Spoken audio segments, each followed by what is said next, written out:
El neuromito del uso exclusivo del 10% del cerebro. Se trata de uno de los neuromitos tradicionales más extendido. Fue investigado por primera vez entre la Publicación General de Brasil en 2002 por Susana Herculano Houssel. Apareció en su obra ¿Conoce usted su cerebro? Estudios sobre cocimientos neurocientíficos del público al final de la década del cerebro. Conformó el ítem 68 de los 95 totales.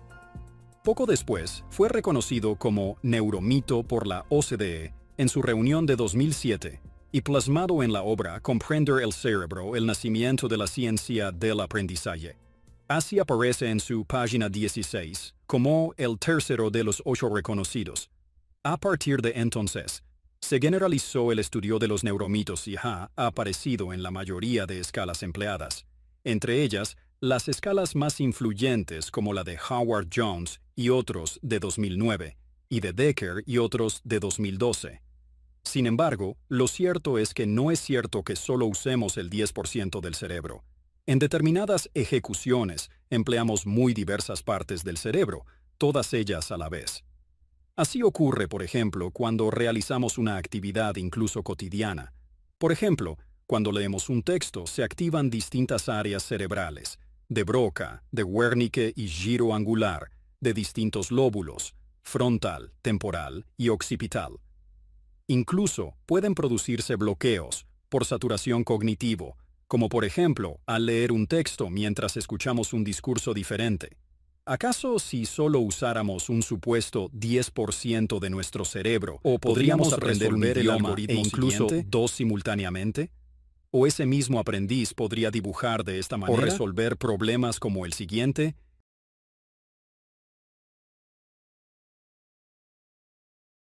¿O resolver problemas como el siguiente, que requiere más de un 10%? Manuel es hermano de Jesús. Jesús es hermano de Luis. Luis es padre de Rubén. ¿Cuál es el parentesco entre Rubén y Manuel?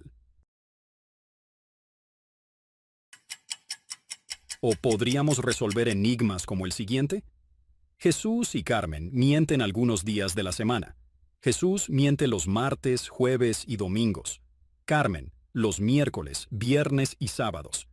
¿Qué día dirán? Mañana voy a mentir.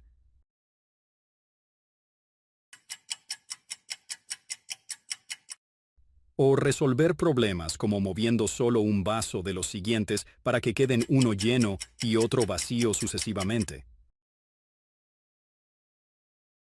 O resolver jeroglíficos antiguos, secretos o como el siguiente.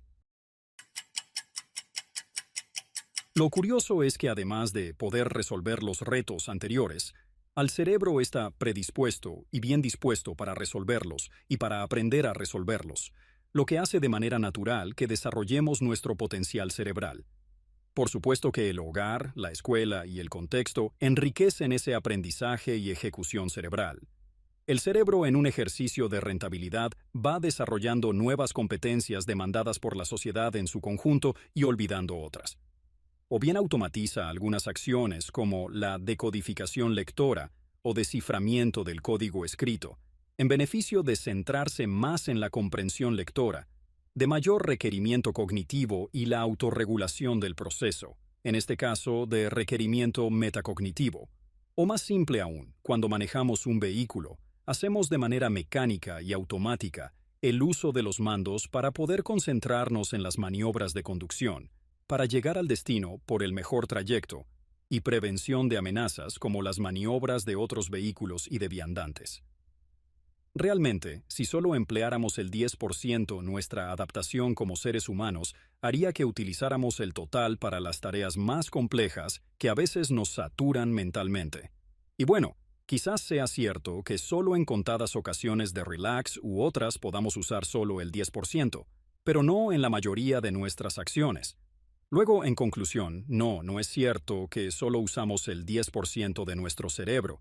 El cerebro funciona integrando funciones de sus diferentes áreas de diferentes zonas cerebrales, lo que supone un esfuerzo cognitivo alto, que no ha sido demostrado que corresponda al 10%, sino más al contrario, se estima un porcentaje alto de exigencia,